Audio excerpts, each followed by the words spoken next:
Good afternoon, everyone, and a very warm welcome to our annual public meeting. Bonjour à toutes et à tous. Je vous souhaite la bienvenue à notre assemblée publique annuelle. I am Chantal Guay, the CEO of the Standards Council of Canada, and I'm proud to represent and lead SCC for the past 7 years. I'm located in Ottawa, and I want to begin by acknowledging that I join you today from the traditional unceded and unsurrendered territory of the Anishinaabe Algonquin Nation. As a guest, I am honored to gather here today, and I thank all the generations of Anishinaabe Algonquin people who have and continue to take care of this beautiful land. Since we also meet today on a virtual platform, I would like to take a moment to acknowledge the importance of the lands, which we all call home.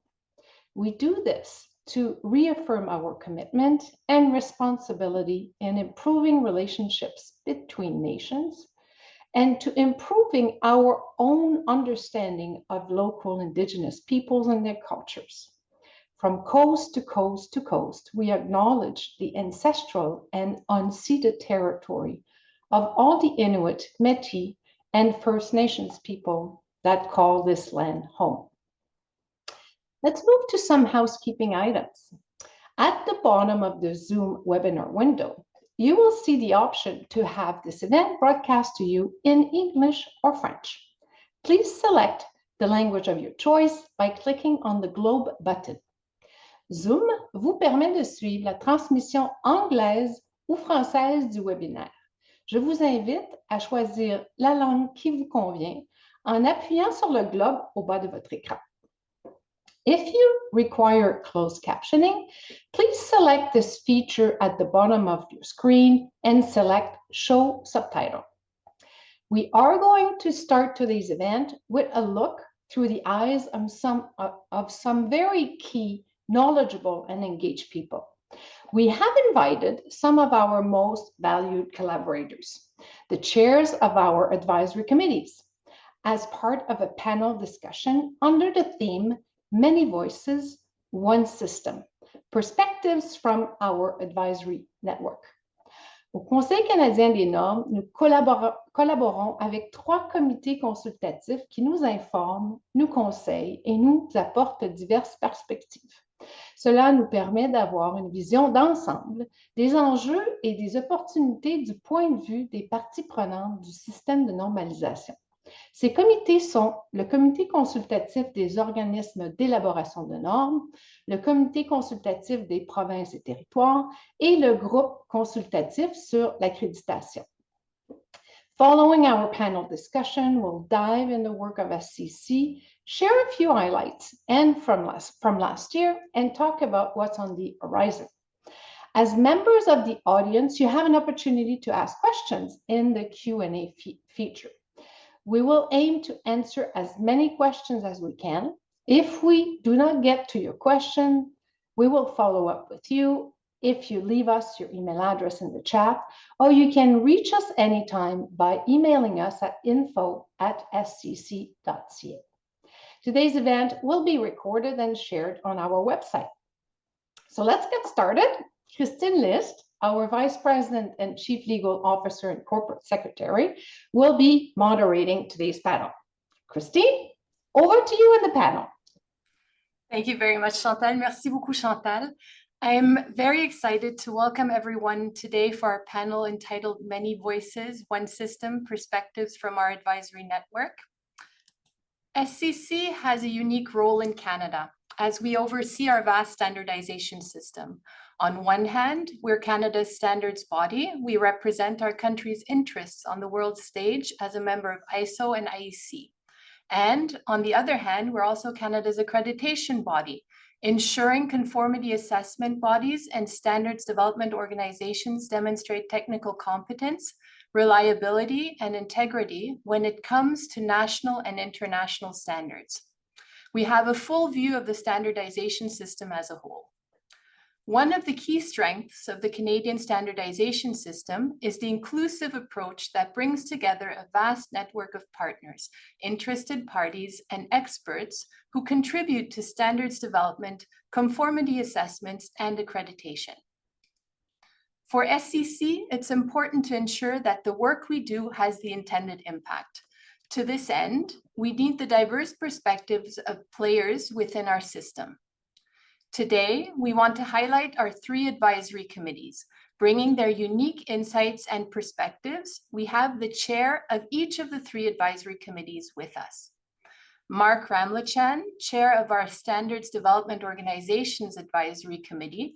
Mark is also senior manager of standards planning at UL Standards and Engagement. We also have Steve Murphy, chair of our Provincial Territorial Advisory Committee. Steve is Executive Director, Community and Technical Support with the Government of Alberta.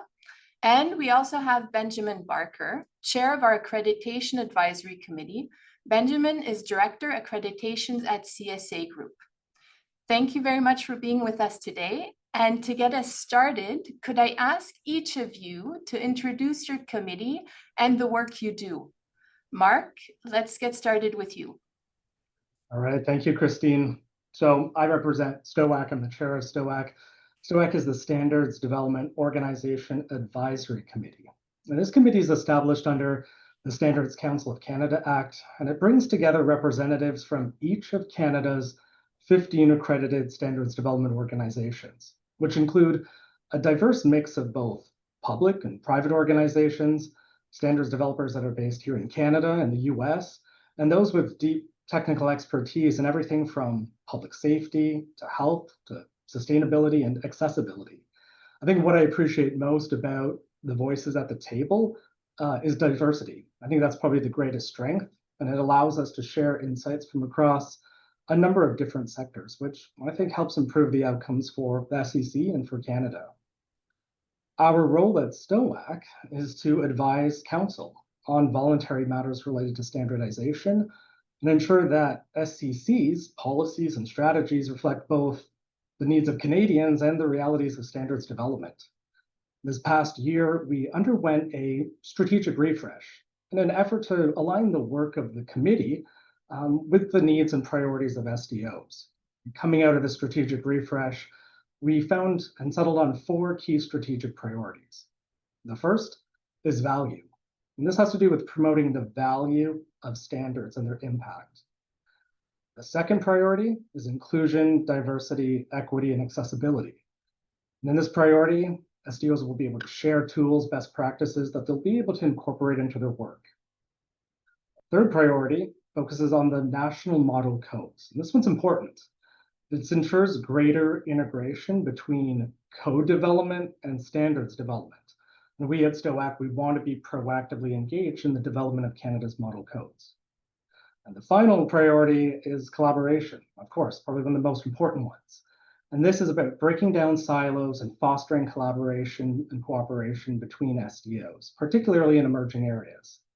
So building off that priority on collaboration, this past spring we held a workshop focused on this topic, and it brought together leaders from each of the accredited SDOs, along with SEC, to explore concrete ways to improve interoperability, pool expertise, build joint solutions to face challenges. And I think what I found coming out of this workshop, it really showed me that while each SDO has a different mandate or a different business model, we all share a common mission, and that's to ensure standards continue to serve the public good, especially in times of disruption and change. So that's a little bit about STOAC. Great, thank you very much for that overview, Mark. Now over to you, Steve. Thanks, Christine, and good afternoon, everyone. I'm happy to be here today as the chair of the Provincial Territorial Advisory Committee, or PTAC for short. And PTAC is comprised of representatives from each province and territory. And this direct representation ensures that the unique needs, challenges, and priorities of each jurisdiction inform the work of the Standards Council of Canada.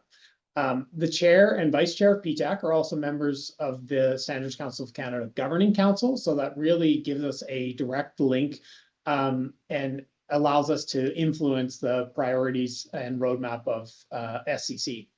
And PTAC's core mandate is really to advise and make recommendations to SCC on matters related to standardization.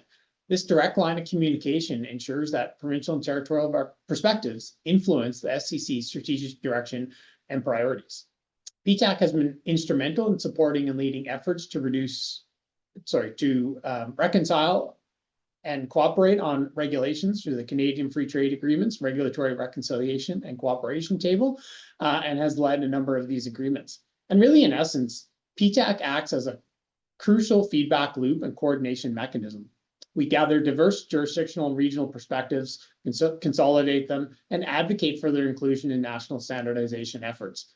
This ensures that standards are developed at the national level and that Canada's position in international standardization are not just technically sound, but also practically relevant and adaptable to the varying needs of the regulatory landscapes across Canada. This holistic approach strengthens the coherence and effectiveness of Canada's overall standardization system. And we've got a really good cross-section of members on PTAC. They come from a variety of different backgrounds within their jurisdictions. So that really gives us that ability to bring diverse ideas to the table and really look for those opportunities to collaborate and really find common ground. But that's just a little bit on PTAC. Great, thank you very much. And now Benjamin. Mute button. Good morning, thank you. It's a pleasure again to be here representing the Accreditation Advisory Panel for SEC, the APP. The APP is an interesting panel to be on, I'll say. From my perspective, the APP creates a good communication channel into SEC, where SEC can bring feedback from its customers. If we look at the main purpose of the APP is actually set in place to safeguard the impartiality of the accreditation system of the SEC's accreditation program. It functions as one of the core mechanisms to support that. The APP is actually made up of quite a broad range of members as well. It includes some regulators, some members from the industry sector. It includes a number of accreditation customers from SEC conformity assessment bodies, as well as contract assessors and some SEC partners. The committee looks to be a balanced committee. SEC maintains that balance, and they adjust the balance of the committee as needed to support the initiatives for the committee. There's approximately 35 participants on that committee today, which represents I'll say a good host of the conformity assessment bodies that work with SEC today. I'll say that the APP is, again, going back to, it's a very interesting committee to me, and I think it's still trying to get its feet wet a little bit in some of the subjects that it goes over, impartiality being the core piece of the committee. But there's also quite a few other topics that come up on the APP, as it does act as a bit of an accreditation communication channel. The APP looks at new and upcoming requirements, acts as a little bit of a sounding board for SEC when they're developing new requirements to push those out into their programs. But it also looks at some of the external requirements and influences that affect Canada and affect accreditation in Canada. And as we see those external requirements change, there's always the question on how do we adapt? How do we adapt to those, and how do we incorporate those into the Canadian conformity assessment system? Hopefully that gives a bit of a brief introduction.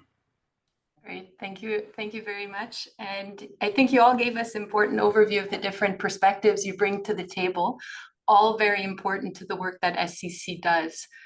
And just to continue on in our discussion here, I think we can all agree that we're living in a time of constant and profound change, from geopolitics and global trade to rapid technological advancements and so on.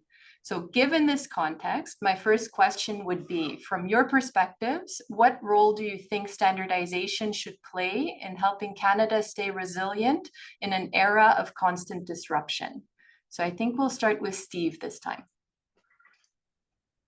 Thanks, Christine. So Standards Council of Canada leads coordination of Canada's standardization efforts, really facilitating the development and adoption of standards and accrediting standard development organizations, and really representing Canada on the international stage with respect to standardization. Standardization is not a passive activity, but an active strategic imperative for Canada's resilience. It provides the foundational consistency, interoperability, and best practices that enable the country to better anticipate, absorb, and adapt to ever-changing, evolving issues and priorities. And PTAC supports that work.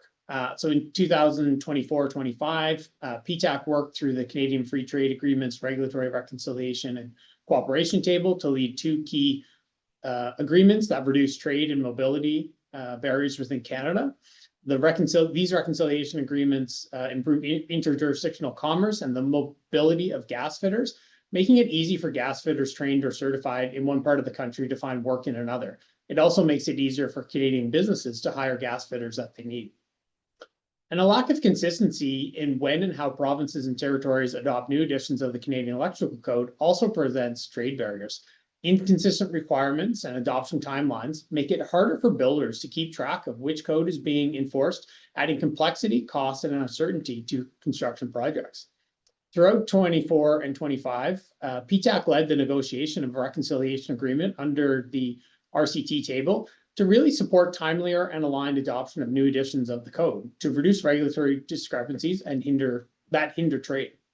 And really, by proactively developing and promoting standards, Canada can mitigate risks, improve response times, and recover more quickly from unforeseen events. And PTAC continues to inform that work and actively promotes cooperation and communication between the provinces and territories and the Standards Council of Canada, really fostering a more unified and collaborative approach to standardization across Canada. Okay, thank you very much, Steve. Any insights from your perspective, Benjamin? Yes, thank you, Christine. Yeah, standardization is always an interesting topic. From an accreditation perspective, a few years ago when they released the new version of the 17065 standard, one of the topics that was introduced was schemes. I don't know if there was a lot of roundtable discussion around it, but it really pointed out the concept that under 17065, there's a number of ways to do certification, or even within the other CASCO documents or the other programs, there's a wide variety of how certification or conformity assessment activities can be carried out. It's interesting to see, from an AAP perspective and from a Standards Council of Canada perspective, when we look at the number of bodies that are involved in conformity assessment, when we look at the procedures and the processes that are applied by those bodies, the question of standardization should actually come up quite consistently. I think one of the core challenges in conformity assessment within Canada is ensuring that if you go to one body or another body, that you're going to end up with a similar or the same result. I think that's key. And as Steve was saying, if we look back to the construction industry, we want to make sure that products that are coming out, products that are being used, stay consistent, that we see an equivalent level of standardization. One of the things I always find interesting is when I talk to my children during the day and I see them running around the house looking for phone chargers, because every phone has a different charger on it, right? I think sometimes we take standardization a little bit for granted. The one common thing about those phone chargers is I see them plugging them all into the same outlets, and I can't imagine a world where electrical outlets, we had as many varieties of electrical outlets as we did phone chargers.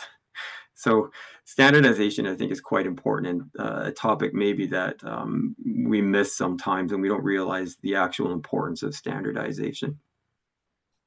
I think, as the world continues to grow, as we continue to see new trade agreements, this topic will continue to pop up in terms of again, how do we certify products, not just within Canada, but how do some of our trade partners facilitate those product certification or those conformity assessment activities to make sure that we're maintaining that same level of consistency that we do enjoy within Canada.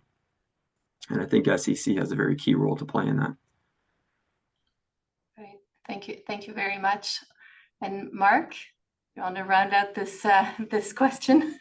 Yeah, it's a great question, Christine, right? If we consider the disruptions we're facing today, right, whether that be climate change, energy security, of course, geopolitical tensions, those are very prevalent. These are no longer isolated challenges, right? These are complex, cross-cutting issues that touch on multiple sectors and many communities. And I think the best way to address disruption is through innovation. And in the world of standardization, that means investing in capacity building, developing tools, expanding education and awareness so that diverse groups across societies in Canada can apply standards. And I think in the question, Christine, you used a key word, standardization. And I think it's so critical that we evolve the focus in the conversation from just the standard itself to this broader concept of standardization. It's a more holistic approach, right? I think to me, standardization, it's multifaceted. It includes research, education, policy tools, advocacy, and then positioning the value of these tools and end products and systems for people to use. I mean, quite often when industry approaches us, they don't ask for a specific standard. They approach us with a specific problem, right, to be solved. And these problems are becoming more complex, and we need to be able to position the value of standardization to help solve these complex problems. Having all of these elements work harmoniously together to support resilience. It's at the end of the day, it's a multi-pronged solution to address disruptors that we face today and have yet to face in Canada. So kind of reflecting on the work of STOAC, we've developed one of our priorities to better understand the value of standardization. And that's why STOAC has formed a working group specifically focused on articulating the value and impact of standards.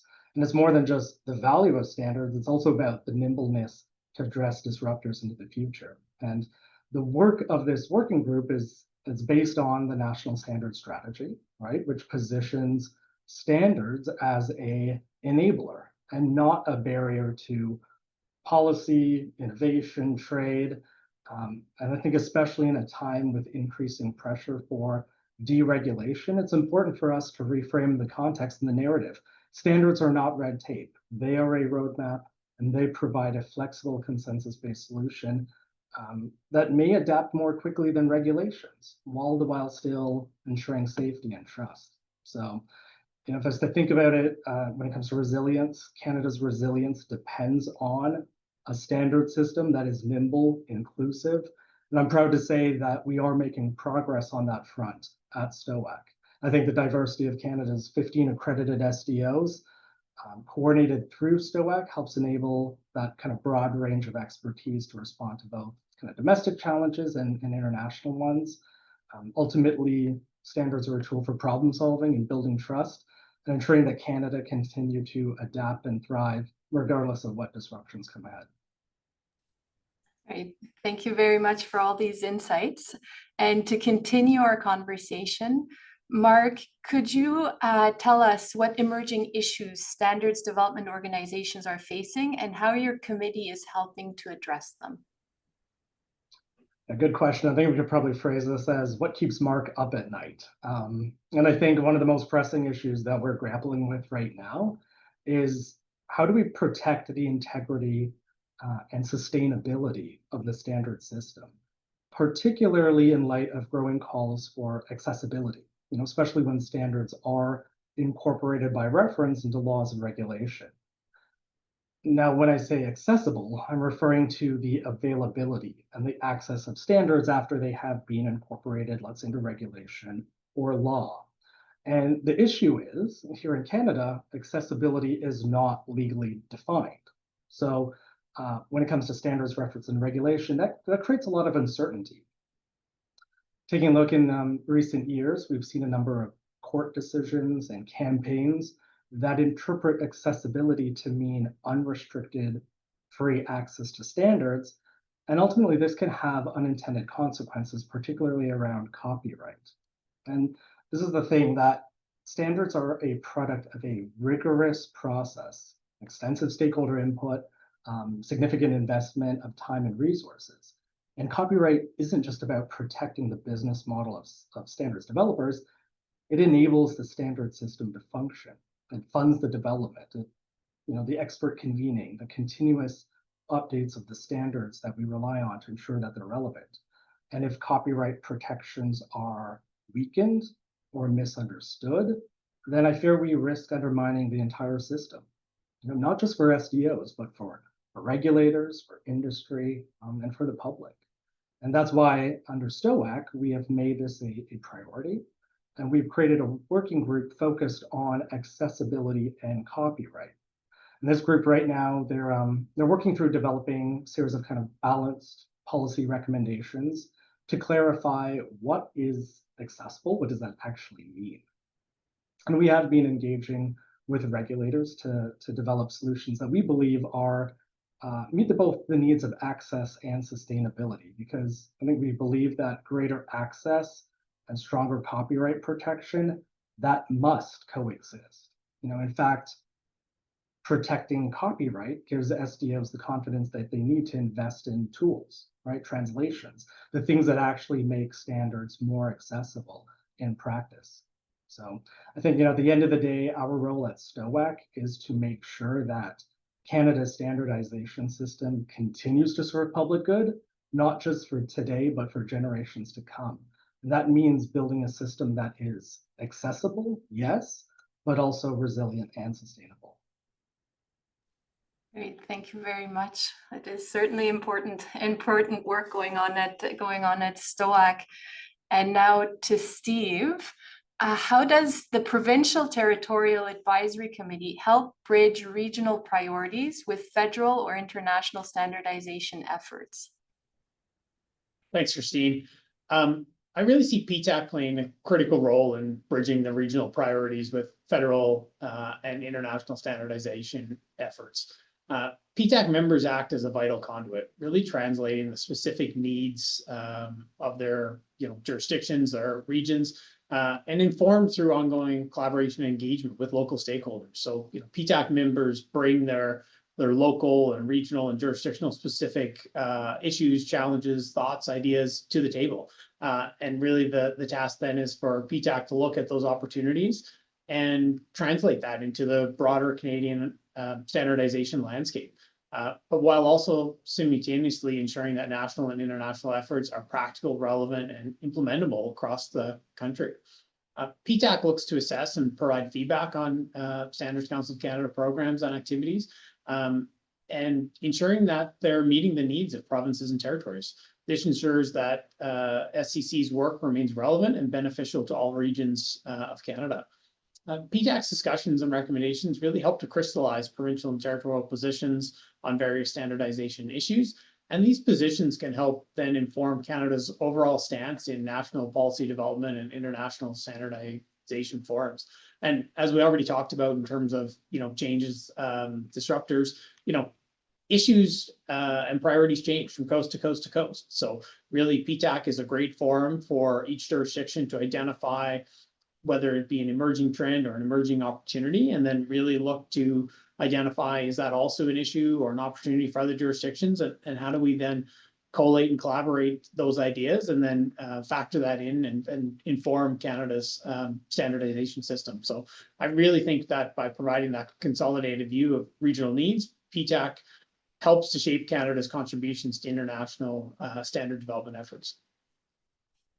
Great. Thank you. Thank you very much for those perspectives. And now a question for Benjamin. So impartiality is central to accreditation. How does the Accreditation Advisory Panel support SCC to ensure confidence is maintained in the accreditation process? That's a great question, Christine. I think something that we tend to forget is, or maybe not realize is so apparent sometimes, is there's actually a number of partners in the overall accreditation process. That one of the core questions being why do we look to get accredited, or why do we offer accreditation? And that plays a big role into the regulatory side of things. So we gain accreditation so that regulators accept the work that we do as conformity assessment bodies. When we look at impartiality, when we talk about confidence in the accreditation process, I think the AAP plays a key role, because the AAP gives that chance for the conformity assessment bodies, the regulators, the industry representatives, so all the voices that need to be heard as part of the overall conformity assessment system. It gives those voices a chance to carry concerns forward, bring those concerns to SCC, to the different members, to share those concerns and to discuss different concepts that may be impacting conformity assessment from a regulatory perspective, from a conformity assessment body perspective, or from an industry perspective. I think it's very somewhat unique in that respect, especially when we start looking at some of the changes again that are coming down, changes in the different conformity assessment programs, changes that we see internationally, and some of the international influences that again we see on the conformity assessment systems within Canada. And again, with the trade partners that we have, SCC being a member of both IAF and ILAC, there's a lot of direction that comes down into the conformity assessment programs there. Again, the AAP gives us an opportunity to raise concerns, voice concerns, to discuss some of the challenges on how those requirements are integrated within the Canadian conformity assessment system, and will they work with the Canadian conformity assessment system. And I think we're going to continue to see changes. We're going to continue to see things evolving. We'll continue to see new challenges as new conformity assessment programs come online, as new trade partners are established, as these new requirements come down to us.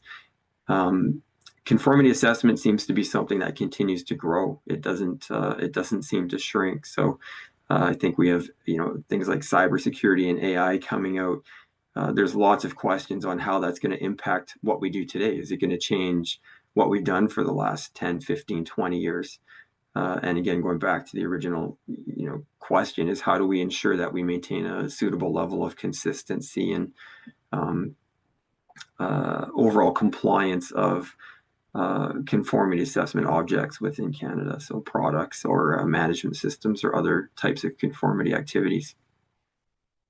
I think so as we go forward with this, AAP is going to continue to play a key role, likely I would think continue to expand, and again change membership and evolve as industry and as markets continue to change and reshape. Great, thank you very much. And now looking ahead to the future, and a question for all three of you. How do you see your committee's role evolving as Canada's priorities shift, whether in digital transformation, sustainability, or inclusive design? And I think we'll start with Ben this time. Thank you, Christine. It's a difficult question to answer, I think, always looking forward into the future. But I think there's some things that we see today. There's always some concerns that we have, and technology always brings new concerns for us. One of the core subjects that we look at today is the sale of unapproved products in Canada. This presents a challenge for many regulators. It presents a challenge for conformity assessment bodies. It presents a challenge, I think, for industry, and maybe even an unknown challenge for consumers, where consumers tend to look for, let's say, just I'll tend to say maybe the most economical solution sometimes, right? So it's interesting to see as again trade partners change, technology changes. It opens up a lot of different opportunities. It creates a lot of different channels, and it creates a lot of different implications for us. I think the next 5 to 10 years is going to be very interesting to see as we see AI developments, as we see cybersecurity developments. And I don't think we quite know yet how that's going to impact conformity assessment activities. I think over the last probably 20 years, one of the key things we've seen with conformity assessment is there's always been a push to break down borders, boundaries, regions, right? We see CB scheme, we see ICX, we see a lot of international programs where the whole intent of these programs is to afford mutual acceptance of product in different regions, right? Manufacturers have become very global. They send their products all over the world. And so acceptance by all countries, including Canada, is a key topic. And when we look at implementing conformity assessment systems, I think it's going to be a continuing discussion and a continuing point for consideration is we are one player within many players, and where there's a drive for this cross-border recognition, how does that continue to impact the systems we have? We know today our systems are quite different than the systems in Europe. Our legislation is quite different. That affects how regulators interact with manufacturers, that interacts how conformity assessment bodies interact with manufacturers and regulators combined. I think as we continue to go, again, that landscape is going to become trickier, probably involve more discussion and continue to present surprises to us that we're not able to predict today. Okay, thanks. Steve, anything you'd like to share? Yeah, I also agree. It's a bit of a tough question, but I think change is inevitable, and societies shift, and none of us can predict exactly what's around the corner. But I really see PTAC's work is about solving problems and looking for tangible opportunities to reduce trade barriers and increase labor mobility across our country. As the world changes around us, PTAC will continue to change. It's imperative that we continue to deliver the most value and support in support of SCC's mandate by bringing the provincial and territorial perspective to the table. We're always learning and exploring the realm of what's possible to improve in terms of the standardization system in Canada, along with our economy. And that's what helps us deliver better outcomes. PTAC recently completed a strategic planning session to inform our work plan over the coming years, and 3 key areas emerged: enhancing the value proposition of standardization, supporting the sustainability and integrity of the standardization system, and then staying responsive to emerging issues and opportunities. So I think our key priority areas will really help inform the work of PTAC, but also will ensure that we remain nimble and that we can continually evolve to the changing landscape. And really, in essence, I really see PTAC's strategic vision as really setting us up to be dynamic and strategic focused, and really supporting standardization across the country, actively shaping national standardization and ensuring that national priorities are effectively translated into actionable and relevant standards. Great, thank you, Steve. And last but certainly not least, Mark, over to you. Yeah, Christine, it's a timely question, right? Especially considering STOAC just underwent a strategic refresh to kind of realign our priorities with the needs of Canada's standardization system. But as Canada's priorities change, I could see STOAC evolving as well, particularly in 3 key ways. The first, I see it as deeper collaboration, right? I think more than ever, the big challenges that we're facing, they're not traditional boundaries, right? They cut directly across them. In fact, at our recent spring workshop on the topic of collaboration, it brought together key stakeholders from the SDOs and SCC to explore how can we break down barriers, break down silos, work across different jurisdictions and topics. And coming out of this workshop, to me, the message was clear. Collaboration is no longer optional, it's essential. And that's why, as a result, we've launched a new collaboration working group under STOAC that ties SDOs together along with key partners, including PTAC. I've had some productive conversations with Steve on how can we better align regulatory and standardization priorities. Because I think when we work together early, we can create more impactful solutions reflective of Canada's evolving priorities. The second way that I could see STOAC's role changing is taking a more proactive engagement and education opportunity with government. I think we often say that one of the most effective ways to create impact is through standards when they're referenced into regulations. But we also recognize that many policymakers may not fully understand what standards exist, how they can be used as ready-made tools to address policy challenges. So, I think by proactively engaging with governments, explaining the value of standards, how they're developed, how and where they could be applied, I think we help ensure that standards aren't just sitting on the shelf, but they're actively used to support public policy.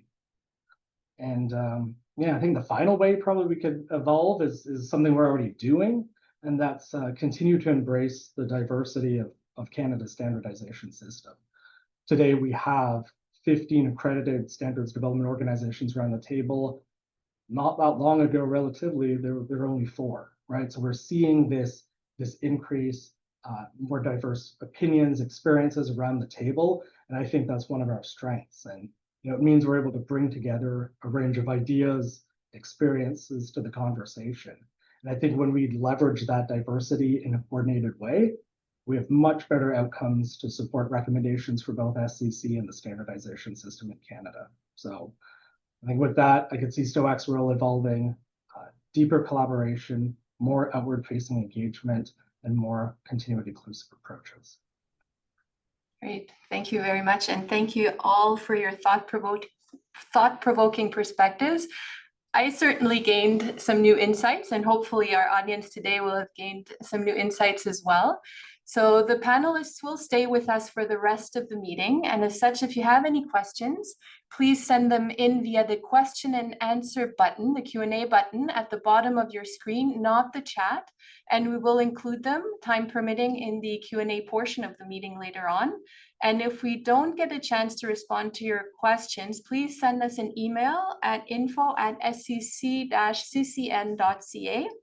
And once again, thank you very much, Mark, Steve, and Benjamin, not only for your time today in sharing your insights, but also for being so engaged and chairing these important committees. Now back to you, Chantal.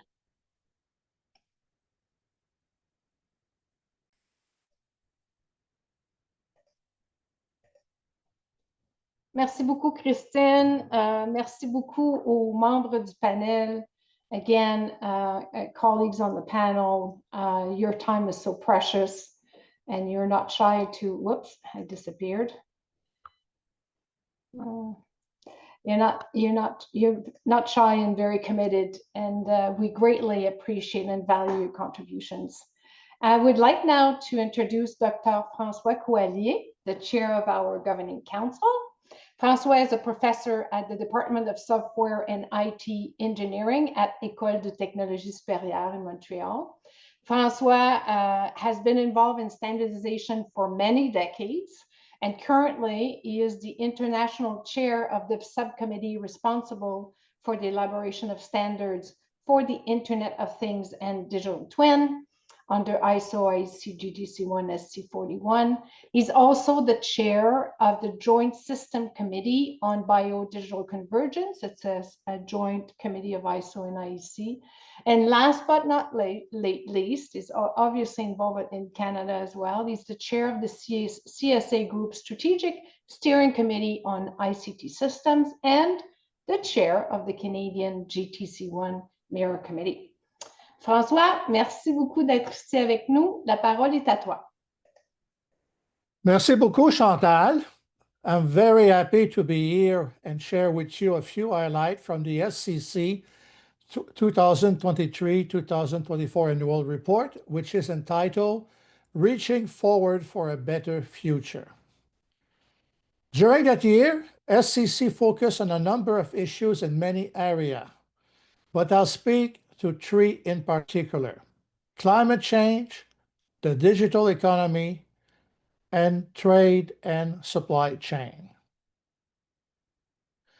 These are all areas that are linked to the national standard strategy. First, climate change. The impact of climate change are not slowing down, and it's critical that we continue taking action to prevent and also mitigate these effects, while also taking steps to make our world more resilient to them. SCC contributed important research and development recommendations for standardizing environmental, social, and governance, or what we call ESG, reporting and disclosure tool based on Canadian priorities. Without globally accepted framework for measuring ESG, reporting can be inconsistent, blurring the line between what is real and what is commonly known as greenwashing. Standards bring rigor and methodology that exceeds simple disclosure.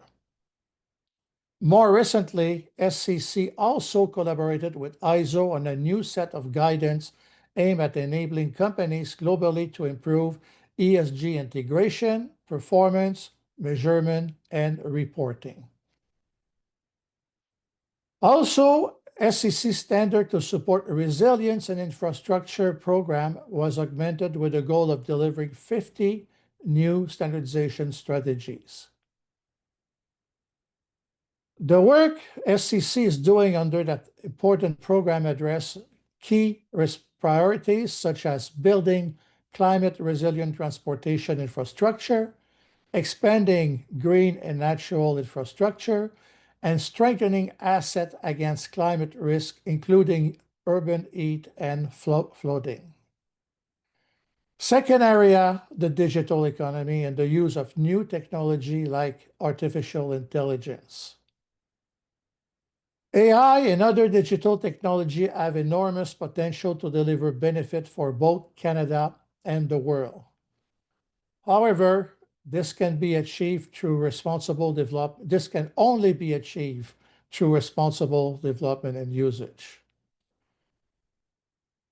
Given the rapid pace at which AI is evolving, and I would say also the impact of AI in the job market, for instance, to ensure effective governing on how AI systems are created, used, and managed, the standard on AI management system is ISO IEC 42001, and it had to be applicable once published. To ensure this happened, SCC teamed up with our partner to build a new approach, developing and testing a conformity assessment program while the standard was still being drafted. This pilot enabled the use of real-world scenario to see how easy or challenging it would be to demonstrate and assess compliance with the new standard. A third focus was bringing more stability and resiliency to Canada's supply chain so our economy can withstand and navigate unpredictable change, and this includes also what was commonly called black swan events. By ensuring Canada has a place in the international table in both trade negotiation and technical committee, SCC plays a critical role in ensuring Canadian interests are represented when standards are being developed to ensure Canadian business are well positioned to compete globally, which in turn is good for our economy. SCC has conducted extensive research in how its work with international partners affect the likelihood of exporting by Canadian small and medium enterprise. The findings show that greater participation in international standard development is associated with higher engagement in international trade, leading to more Canadian export. SCC is also committed to building global partnership to support the Canadian economy. Notably, SCC continues to work closely with government partners to advance Canada's Indo-Pacific strategy. This strategy will open opportunity for Canadian workers and business for decades to come. And before handing it back to Chantal, I would also like to congratulate SCC for an award related to its pillar of organizational excellence. SCC has been recognized once again as one of Canada's most admired corporate culture by Waterstone. So well done, Chantal and team. So Chantal. Merci infiniment, François.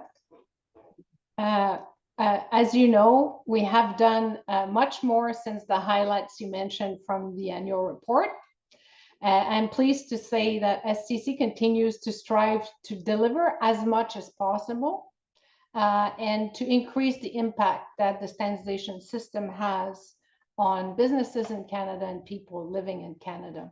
As the custodian of the standardization system, we are in a unique position to bring together a very wide range of perspectives and across the country to co-design solutions to tackle the challenges we all face.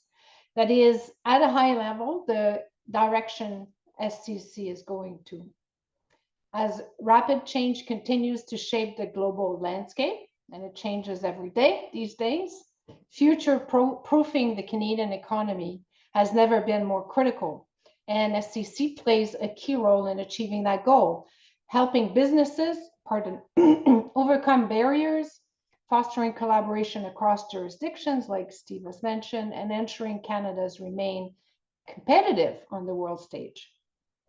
We have been working diligently to reduce trade barriers within Canada, ensuring that the businesses, industries, and workers can operate more efficiently and seamlessly across borders. And we have done that work through our Provincial and Territorial Advisory Committee on two key files. The first one is gas fitter certification, and the second one is the Canadian Electrical Code. These are two areas that directly affect workers, businesses, and industries across Canada. Through the Canadian Free Trade Agreements, Regulatory Reconciliation and Corporation Table, we led with PTAC key agreements that reduce trade and mobility restrictions in both these areas. For Canadian businesses, standardization provides critical market access, simplifying requirements and ensuring companies can compete on an even footing. Supporting the reduction of these barriers makes it easier for gas fitters trained or certified in one part of the country to find work in another part. For the Canadian Electrical Code, PTAC is serving as the working group to negotiate a reconciliation agreement to support a more timely and aligned adoption of updates of the Canadian Electrical Code. This will give businesses and builders greater clarity and reduce regulatory inconsistencies that hinder trade. And I can tell you, living in Ottawa, we hear about that all the time with people that work between the two provinces, Quebec and Ontario. Internationally, Canada's place in the global economy has been strengthened through our efforts. A key area of focus, just like François mentioned, has been the Indo-Pacific region. We have to ensure that we have many areas where we can do business and have access to market. So we want to expand partnerships and deepen trade relationships. Through our collaboration with the Asia Pacific Economic Corporation, APEC, we help further global standardization efforts, ensuring Canadian expertise and leadership are recognized at international forums.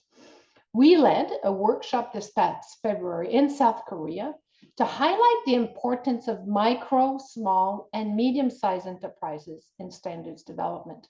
The workshop explored how these businesses could gain better access to global markets through standardization, a key factor in helping them grow and innovate. Additionally, we help Canada advance international cooperation through an agreement with Mongolia, strengthening information sharing in areas such as climate change, digitalization, and AI. Looking ahead, SCC is in the process of exploring expanding partnerships with Vietnam, South Korea, Japan, and other Indo-Pacific nations, reinforcing Canada's role in global standardization efforts. Speaking of AI and digitalization, the digital economy is also a key area of work for us. As AI keeps evolving, it's more important than ever to make sure it's developed in a way that's trustworthy, responsible, and helps drive innovation. We're committed to shaping AI standards that foster transparency, safety, and fairness, both at home and abroad.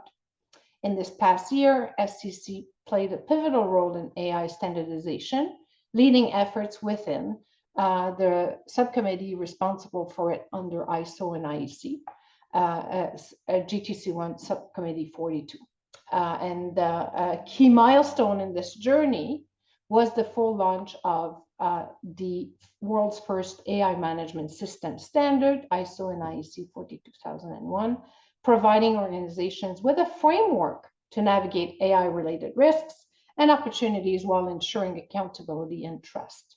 This achievement was informed by our AI accreditation pilot, which François talked about, which tested emerging AI management system certification requirements and their alignment with conformity assessment. The lessons learned helped refine best practices for responsible AI development, ensuring Canadian organizations remain at the forefront of global AI governance. Beyond our international leadership in that space, SCC is bringing forward tools to support AI adoption in Canada. In partnership with our Ministry, Innovation, Science and Economic Development Canada, we are developing a standardization toolbox that is scheduled to launch in 2026. It will make standardization more accessible to Canadian organizations, especially micro, small, and medium-sized enterprises. Complementing this initiative, SCC and Statistics Canada launched the AI Data Governance Standardization Hub, a centralized online platform offering curated access to AI and data governance standards. The hub will provide plain language guidance, training materials, and implementation tools, ensuring organizations can integrate AI governance best practices with confidence. As we move forward, we remain dedicated to advancing responsible AI standardization, ensuring Canadian businesses, policymakers, and innovators have the frameworks necessary to build a future where AI serves society equitably and transparently. Lastly, we're continuing to deliver on our standards to support resilience in infrastructure program, helping to advance the government's priorities to build stronger and more resilient communities. I would like to thank every member of the team at SCC for their commitment, their engagement to do the work that we've described today. Together, we are making a real difference, and we know we're doing that every day. So there are a number of questions that have been posted. We will answer those, and I'm going to ask Annie to help with those questions. And if we don't have time to get to yours, I would invite you you can send us an email at info@scc.ca. So Annie? Yes, thank you, Chantal. And we'll bring back as well our panelists with us and François. We've received a number of questions. So like Chantal was mentioning, if we don't get to it, we take a note of them and we'll make sure we follow up. But the first question we've received a number of questions, Chantal, on that subject, but it's around the work we're doing right now with evaluating our technical committees.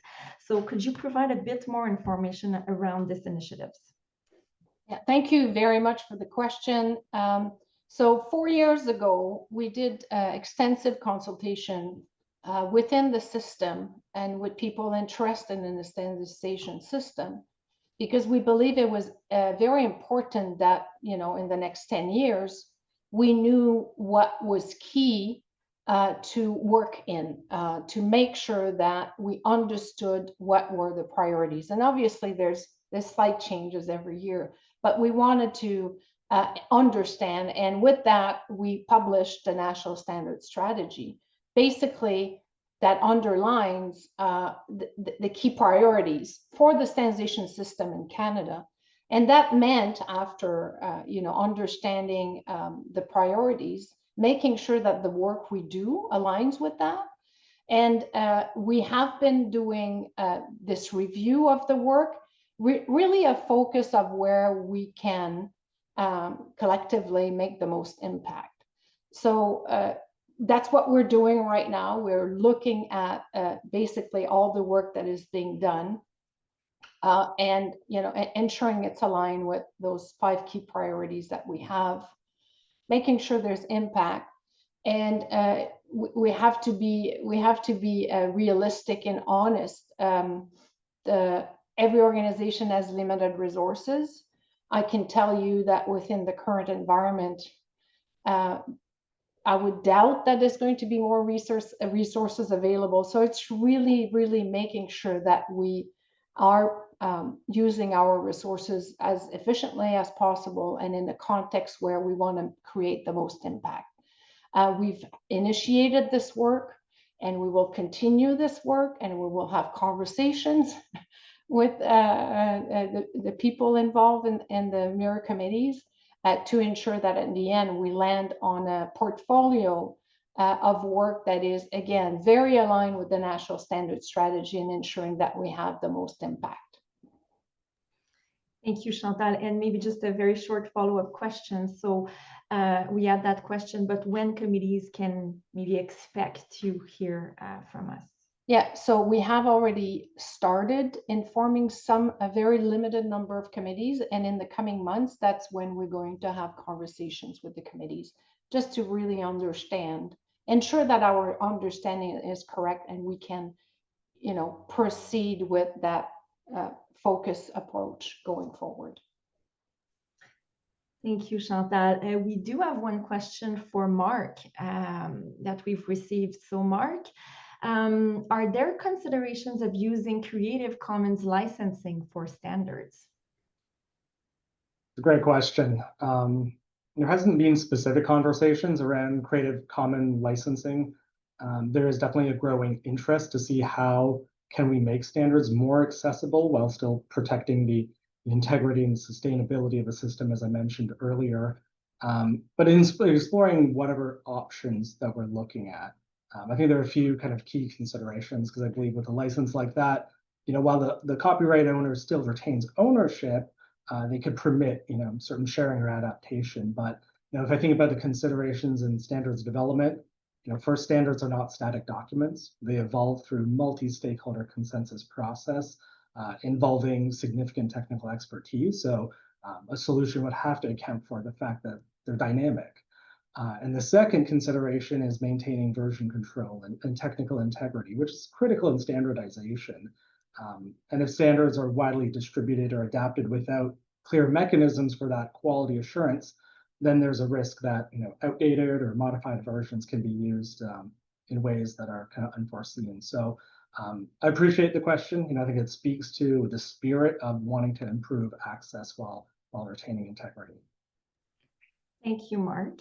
Then I'll go to Benjamin. So we do have a question. So it's ISO and IEC are developing smart standards in part as a way to develop new revenue streams. Is the advisory panel considering something like smart conformance to develop new products? So I don't know if it's discussions that you're having in your role, but maybe if you can just give us a bit more insight in that. Mm-hmm. Yeah, I think AI is definitely going to touch, it's probably going to touch on everything we do at some point. So the AAP doesn't necessarily get into developing let's say the conformity assessment documents, but more providing feedback on conformity assessment documents. I can definitely see a future where AI is used to develop rules for new programs or conformity assessment schemes, conformity assessment models. I don't know.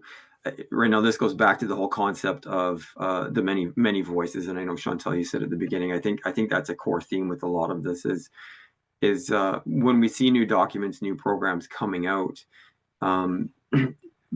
part of that development cycle is to have regulators provide feedback, to have industry provide feedback, to have conformity assessment bodies. All the stakeholders really put that feedback in. So we haven't seen anything yet, but I would definitely think there is room for AI in the future in what we do.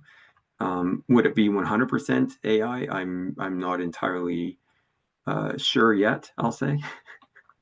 But yeah, I think it's definitely a real possibility. Thank you, Benjamin.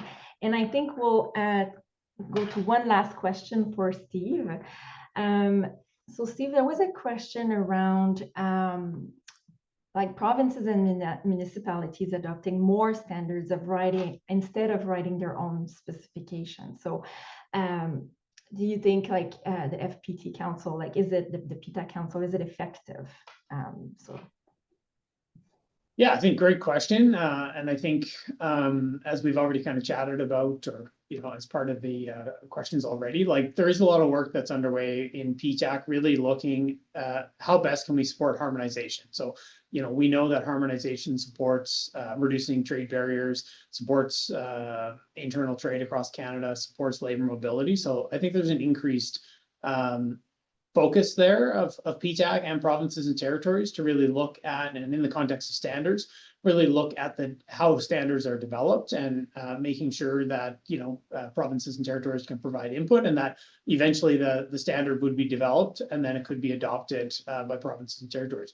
Ultimately, provinces and territories do have constitutional authority, so there could be unique needs or priorities within a specific jurisdiction that necessitates the need for them to kind of modify or even develop their own requirements. But as we're seeing with the Canadian Electrical Code, while it's called a code, it is actually developed as a standard. So we have a reconciliation agreement. We have work underway right now to ensure that provinces and territories look to adopt the code with as few variations as possible and in a timely manner. So I think there is a lot of work underway, really supporting harmonization, supporting, adopting one standard with as few variations as possible. But ultimately, provinces and territories may have unique requirements that do necessitate the need to kind of modify standard. But definitely moving forward, there's a renewed focus on harmonization. So my hope is that we'll see more harmonization in the future, more adoption of common standards that are really developed to address the needs of everyone. Thank you, Steve. So I think that concludes our question period. We'll get back to the more specific questions we've received after the event. So Chantal, back to you for the final word. Merci beaucoup, Annie, and colleagues for answering questions. This brings us to the end of the annual public meeting. I apologize, we're 8 minutes longer. Thank you very much for attending. I hope that this was informative and enlightening. If you have questions after the event, we've mentioned this a few times, do not hesitate. Please submit your questions to info@scc-ccn.ca. Je vous souhaite une très belle fin d'après-midi. I wish you all a wonderful afternoon. Take care and stay safe.